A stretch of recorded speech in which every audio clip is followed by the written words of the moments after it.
Welcome back, bow hunters. This is Ron with Stay Sharp. Today we're going to look at a new head, the Havoc Broadhead, which has got single bevel on the front. That's why you don't see a bevel on this side, but double bevel in the rear, as well as extra bleeders. So if you look down, it's a 4-blade.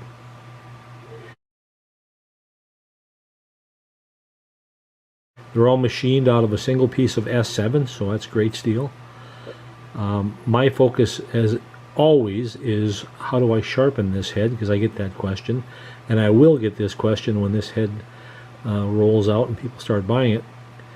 I'm going to link in the description the video that John Lusk did where he tested this every which way but Sunday, shooting it through steel, shooting it in the cement blocks, all sorts of different tests that he does.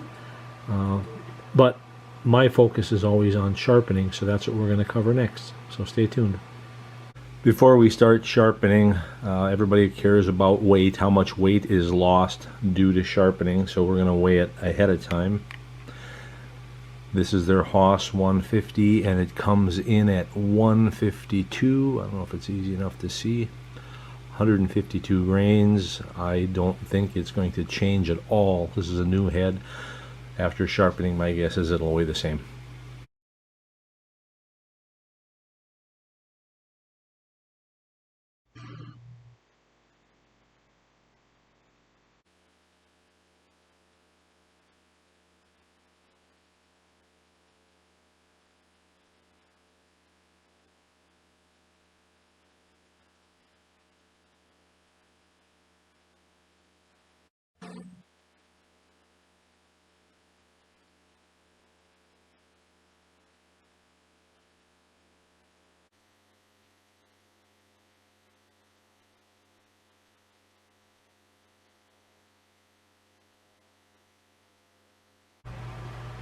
So now we've seen the edge under the microscope, and clearly it's a polished edge. They certainly did some buffing on the edge before shipping. So let's see how it will do in the sharpness tester. First we're going to do the double bevel, this region right here. Turn on a light so we can see.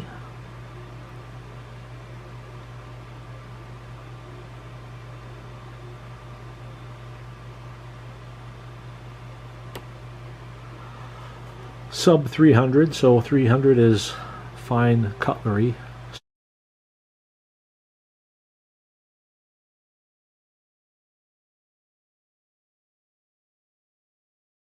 So the double bevel is reasonably sharp.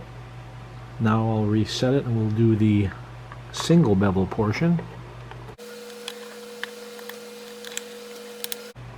Now the single bevel is only single bevel up till that point. It's only single bevel here because the double bevel starts right away.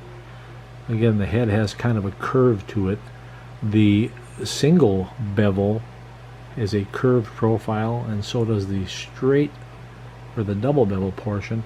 So overall it's a curved profile, but single bevel is only from here up. So let's test single bevel sharpness.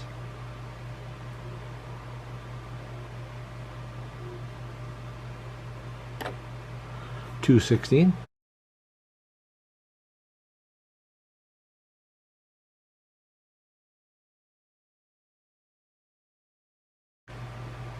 Now the challenge is I've got no way to place the bleeders in here, because as you can see, before I would even get enough flex or bend or pressure onto the filament, I would be pushing down with the blades themselves.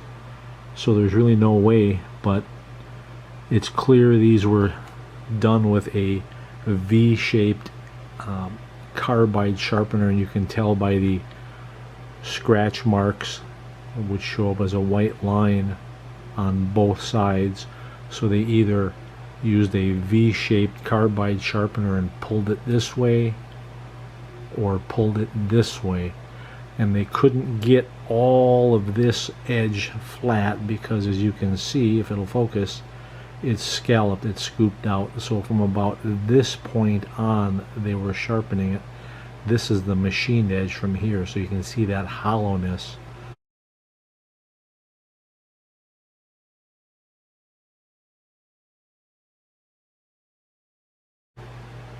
So sharpening, that's going to be a challenge, but because this is essentially a curved head, convex, the likely solution is going to be the C guide. C for curved, C for convex, C for concave. So this will be a likely solution. So I'll get that set up and I'll be right back. As I suspected, the C guide would be the correct choice for this head.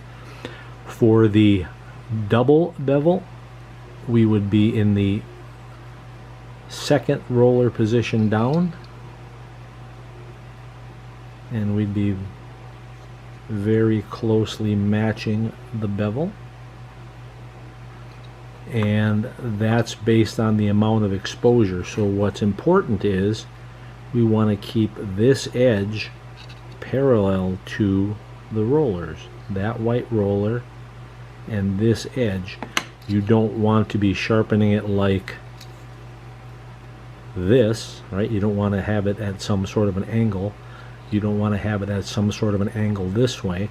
So the depression that's actually in that head kind of matches real nice for sitting it in there. And then I set it so if you look at the bottom of the screen, you'll see the white roller. Again, we want this edge parallel to the roller, and when we put it in there, we've got a pretty nice match. So that would be for the double bevel portion. So we'd set it in roller position 2 for both top and bottom because it is double bevel. And next we'll look at the single bevel portion. For the single bevel portion, which again has a bit of a curve to it in this area because you are having some bleed out of a double bevel meeting a single bevel, and then all single bevel in a little area it's kind of curved.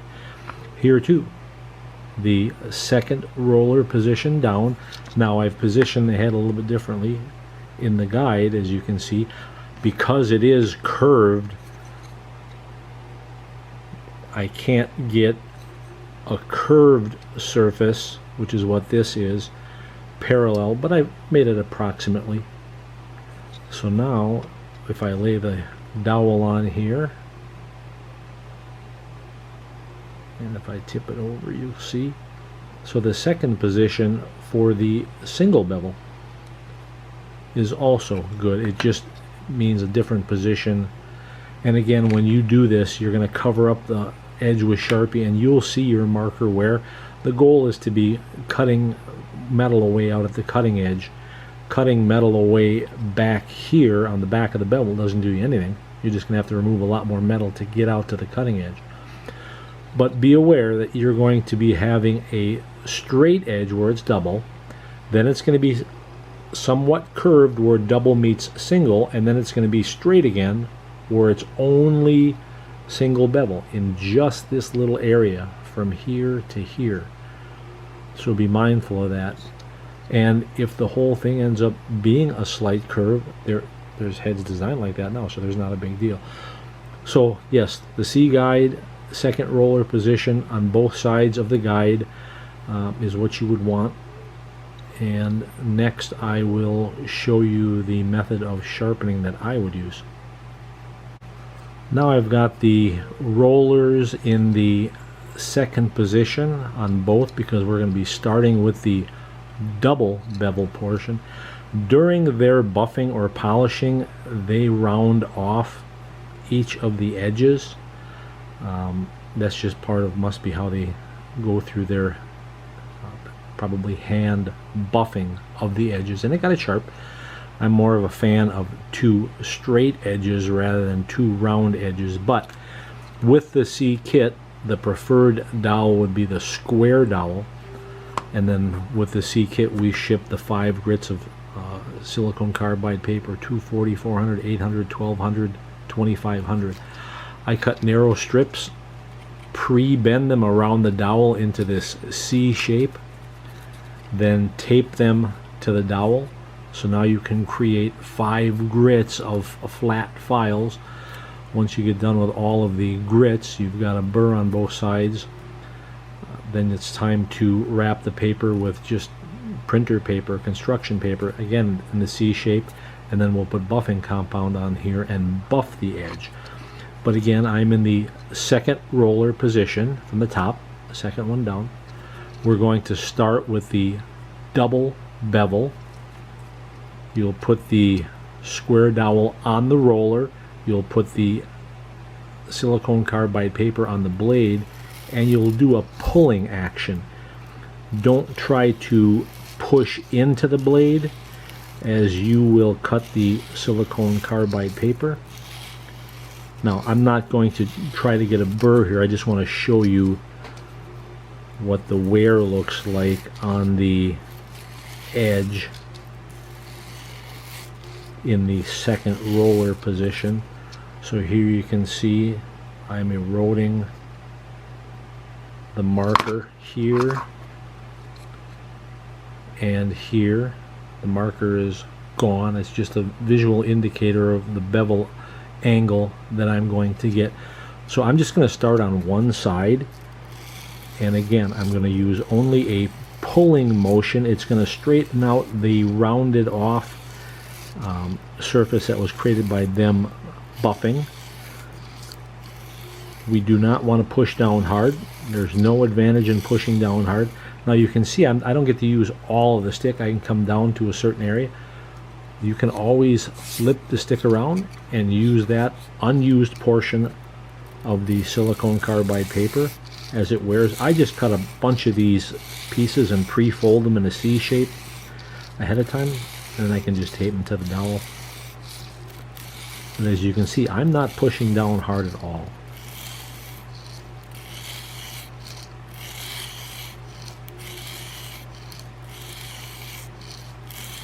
We're making contact with the dowel, we're making contact with the blade. We're not pushing down hard. We don't want to flex or bend the blade.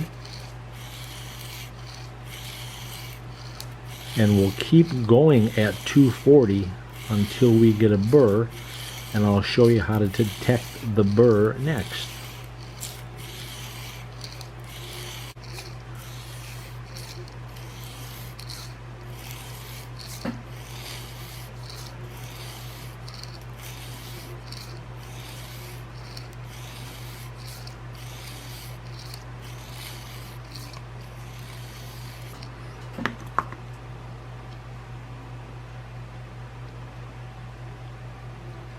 I've sharpened on that side, so the burr will always be on the opposite side.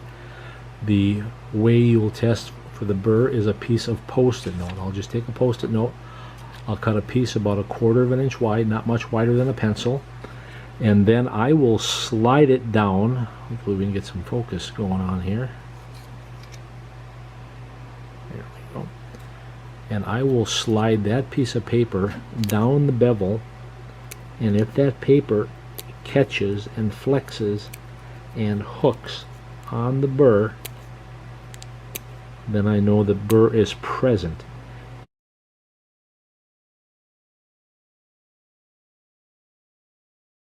If it just slides off, then I know there's no burr there. So let's go to the other side that I was just sharpening on, so there wouldn't be a burr on that side. And let's look at it. See how we just simply slide right off? And you want a narrow piece. You're not trying to detect the burr across the whole edge. About 1/4 of an inch wide is all you need. So you can see I don't hook on a burr, but if I flip it over, I hook on the burr that I've just created. You can hear it clicking. And that is my signal to then stop sharpening on this side. I don't have to move the blade in the jaws at all. I'm just going to start sharpening on the other side. So the first stroke or two is going to remove the burr that I just created.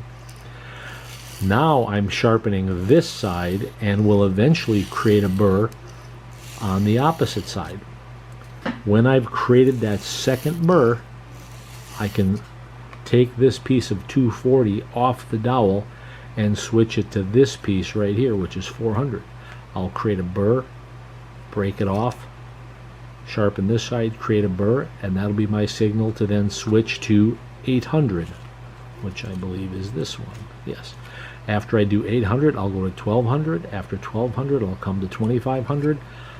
Sharpen one side, create a burr, flip it over, sharpen this side, break off the burr, create a new burr. When I get to 2500 grit, my final burr, I'll get rid of all of the silicone carbide paper and wrap the dowel with just regular paper, and instead I will use a piece of buffing compound on the paper, and that's what I will buff with, and I'll cover that when I get to that. But I'm going to keep going through the grits and I'll check back.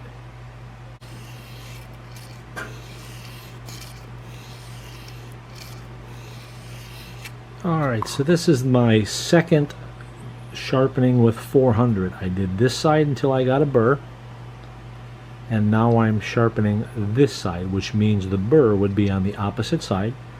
So again, we're going to take a very narrow piece of post-it note and we're going to check for the burr, and it clicks. You can hear the clicking. I'll try to get closer here. It jumps, the paper flexes. That means it's catching on that tiny burr that I folded over. I sharpened this side, got a burr that I could detect, flipped it over, sharpened this side until I got a burr that I could detect with 400. Now I'm going to switch to 800 and do it again. Now I'm already noticing a challenge with this head in that I'm sharpening a double bevel and a double bevel. On this side it's pretty easy to tell when to stop. There's the single bevel. On this side there's a temptation to keep going. The issue with a single bevel is you must keep this side flat on a single bevel. Think of it like a chisel.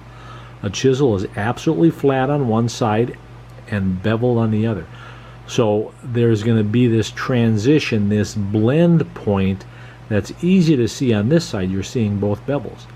On this side you've got a bevel, but then you've got to stop because you need it to stay flat. Do not bevel this part of the single bevel when doing the double bevel. So you're going to have to train yourself to sharpen the double bevel up to there and stop. You never want a bevel on the back side of a single bevel.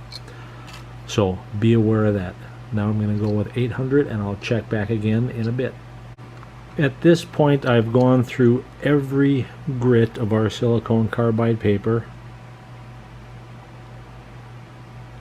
I've gotten a burr on each side, and now I'm going to wrap the square dowel with just plain old printer paper. I'm going to coat it with buffing compound. White or green are the preference in buffing compounds. I kind of like green. And it would be the same action. Now that I've got buffing compound on the dowel, I lay it on here and do the same action, pulling away, and we are buffing that edge. In this instance, you won't be able to detect a burr even with a post-it note, and you're not removing that much material, but what you are doing is you're removing all of the micro scratches that the last grit created, in my case 2500 grit. So you're not going to really get a burr that you're going to feel. There will be one there, but it's going to be so tiny you won't feel it. And flip it over, do the other side. You really cannot overdo buffing. Buffing removes almost no metal, but it gets rid of that micro burr that the last grit 2500 created, and the action of flipping really gets rid of that burr. It's like a paper clip. You can only bend it back and forth so many times before it breaks off. So I'll buff on one side, always with a pulling stroke, flip it over, buff on the other side, and this is what's going to put a mirror edge on your blade. It's the reason that straight razor barbers would strop their edge to get it to a razor finish. So it's going to be hard to see here, but we really put a nice buffed edge on the metal. So I'm going to do some more of that, and then we're going to come back and check the sharpness of just the double bevel at this point. I haven't done the single bevel, but I can tell you right now, just by feeling it, it's got a good edge to it. So I'll be right back.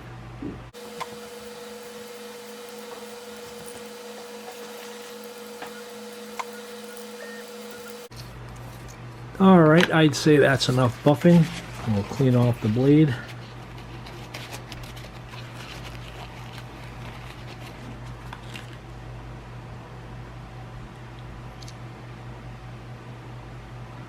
Let's give it a try here. Just the double beveled portion. Let's adjust this so we can see what's going on here.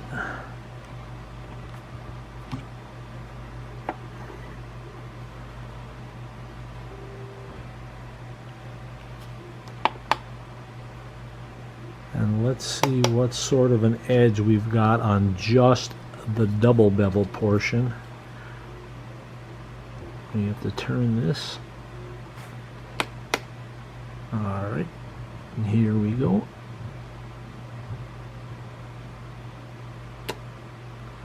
$94.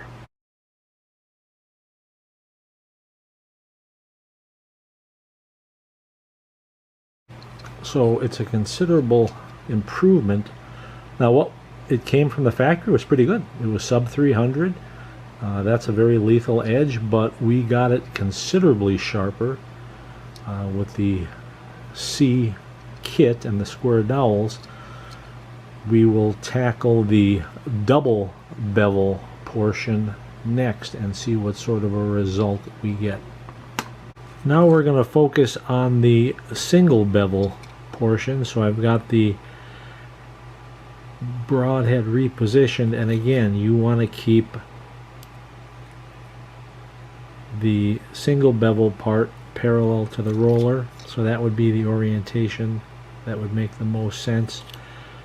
Here again, second roller position, and I'm going to be doing a pull back motion only, and I'm only going to be doing it in the area of the single bevel. Now this is going to be challenging because if you sweep over, you're going to kind of undo the work that you did all the way to buffing when you were working on the double bevel. So there will be some challenges here, and you can see the Sharpie marker coming off. So when I get far enough that I've achieved a burr on the back side that I should be able to detect, then it comes time to break off the burr. Now it's only going to be in this unbeveled portion, and in there I will have to lay this absolutely flat and then stroke off the burr that I create. So this is going to be a little bit of an effort here, but to perfect it you really need to keep this flat. And because you're going to be laying it flat, you shouldn't be hitting the double bevel portion anyway. You're just trying to break off the burr here. So I'm going to keep going on the single bevel side until I get a burr, and then I'll come back and show it to you.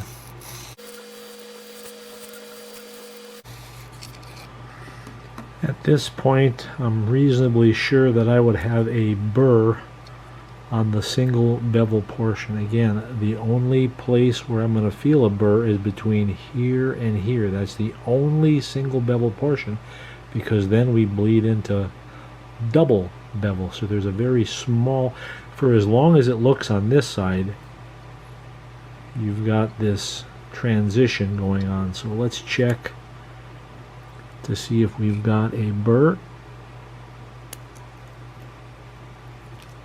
It's hard to feel actually when I'm from this position. Alright, so you can see it catching right there. It flexes. Let's try to reposition this. Right there, it's catching. So that is my sign that I've got a burr on the flat side. Now, I need to break off that burr with the grit that I created it with, so I will lay my head flat on as much of the surface area as I can. If I pinch it, the only place that should be contacting it now is this area of single bevel. Back here where it's double bevel, I don't have to worry about dulling that. So I'm going to pinch it, and I'm going to give it a couple of strokes just to break off that burr. It takes nothing to break off a burr, right? So trap it flat, give it a little bit of a stroke, and that's going to break off the single bevel burr. Now that that burr is gone, I'm going to go to do this again at 400 and 812 2000, and this is going to get more polished up. This gun bluing or whatever they've put on here will be erased by the time I get rid of all the burrs from every grit in the single bevel area.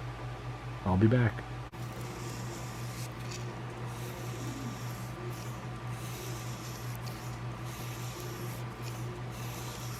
So here I am with 800 now, just sharpening the single bevel portion. And again, it bleeds into or leads into the double bevel portion. And then when it comes time to breaking off of that burr, we want to trap it flat. Try not to get any contact on the bleeder on the far side.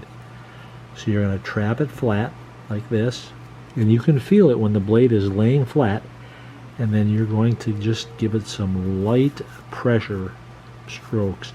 Breaking that burr off is very light finesse sort of a touch. It takes very little to do that.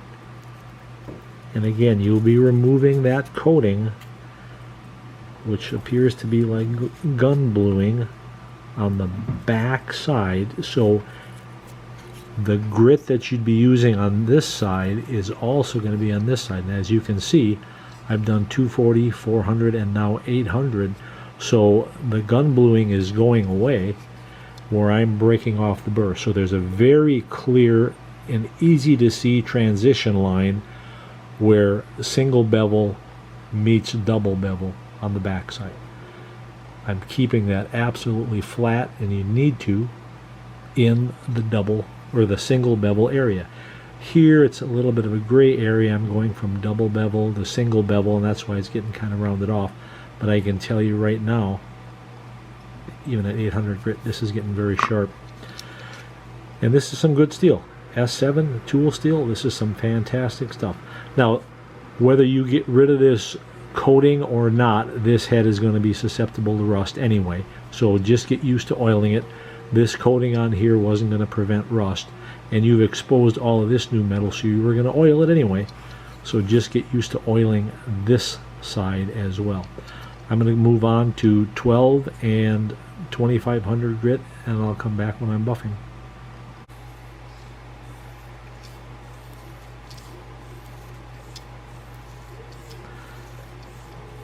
So we're at the buffing stage now on the single bevel portion of this head, and I've been buffing for a while, and as you can see, we've got a pretty nice edge. The last step again is trapping the blade on the stick. I'll turn it around so maybe it's a little easier to see. when it's trapped flat, then sliding it back and forth on the same wooden dowel I've been wrapping the silicone carbide paper on. And I've been doing that backside burr breaking and flattening on the single bevel with every grit. And the result has been, as I said before, the removing of the coating, but also the mirror polishing of the backside. Again, let's get some focus here. Between my thumbs is the single bevel portion. That side has to stay flat. It's just like a chisel. Flat on the back side, beveled on the front side. So there's a transition from single bevel to single and double to full double. Now on the back side it's a little bit cleaner. We've got double bevel and single bevel, so they are pretty cleanly defined. But here it's double bevel, a little bit of double and single, and then fully single. But that is the method of sharpening the two main blades. Let's look at the, let me adjust this so you can see. Let's look at the sharpness now in the single bevel region only, and again, that's just this little area here. So let's see what sort of a score we get. 58. So that busted right through that. That might be my lowest score ever.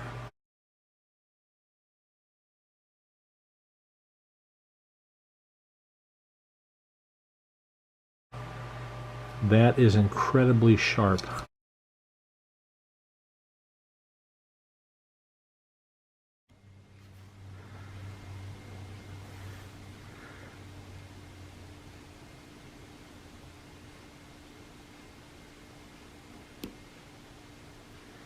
But again, it's only in this little tiny region is it single bevel. But I know I'm working with good steel. This is some really good steel. But focus on keeping the backside flat. That is key. And making sure to deburr that single bevel. That is imperative if you want it to be sharp. So we were in the 90s on the double bevel. We were in the 50s on the single bevel portion.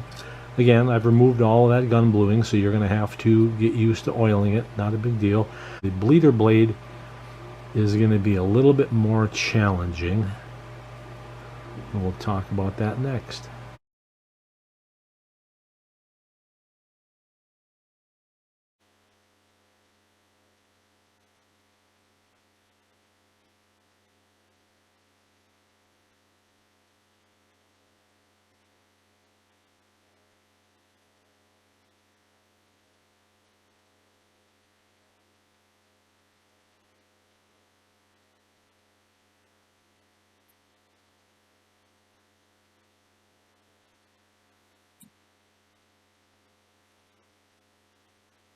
You saw the bleeders under the microscope, and I explained that those were clearly sharpened with a V-shaped drag-through sharpener that couldn't make contact early on and then started about here and out, which is why they're hollow ground starting about here. They go straight, and then there's a dip, and then they go out.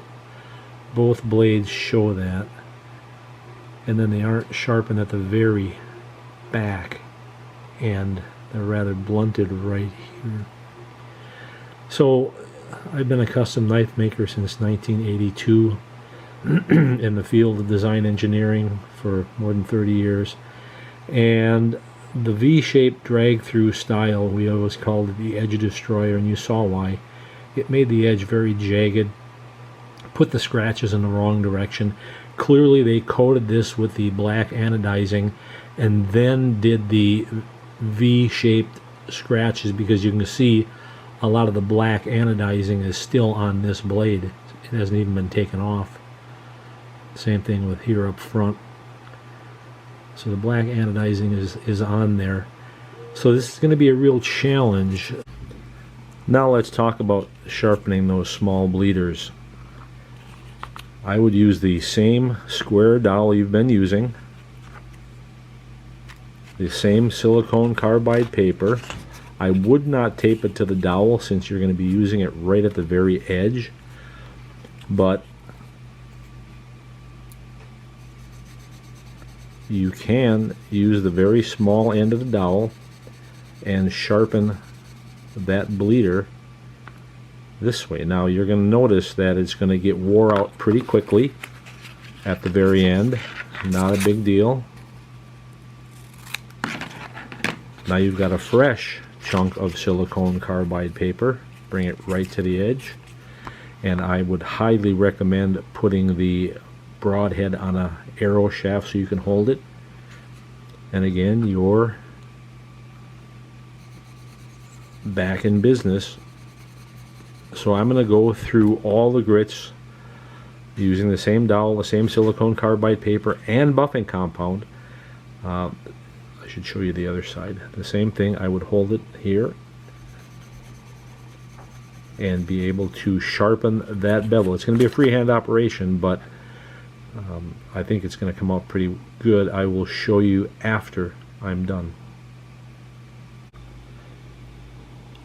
So this is the factory bleeder.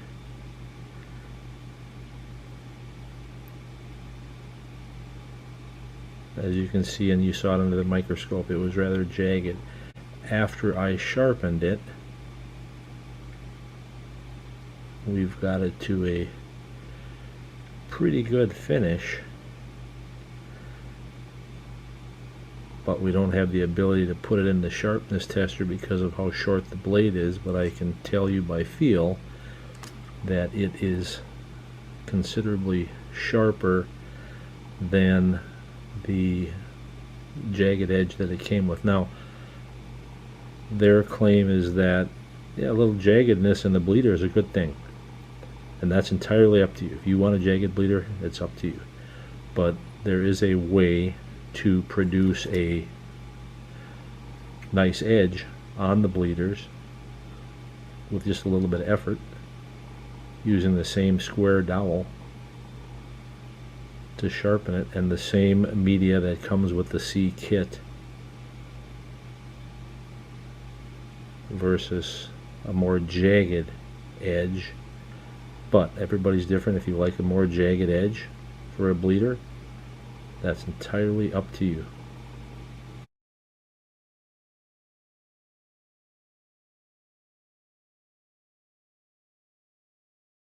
Now you've seen some close-up of the bleeder after sharpening, and the last step is everybody wants to know, what does it weigh? How much weight did you take off? We were 152 when we started, and 152 when we're finished. You're not taking that much weight off. Everybody worries you're going to take off a lot of weight. A big sharpening session maybe takes off a grain. Not a big deal. So there you have it. I think this is going to be a winner of a head. Great steel. Nice concept. There is a way to sharpen the bleeders. It's going to take a little finesse, a little effort, but I think it's worth it. I hope this company does well. It's another Midwestern company, and I always wish every broadhead manufacturer that hits the market well, especially these guys in the north. So there you have it. That is the Havok Hoss 150 sharpening.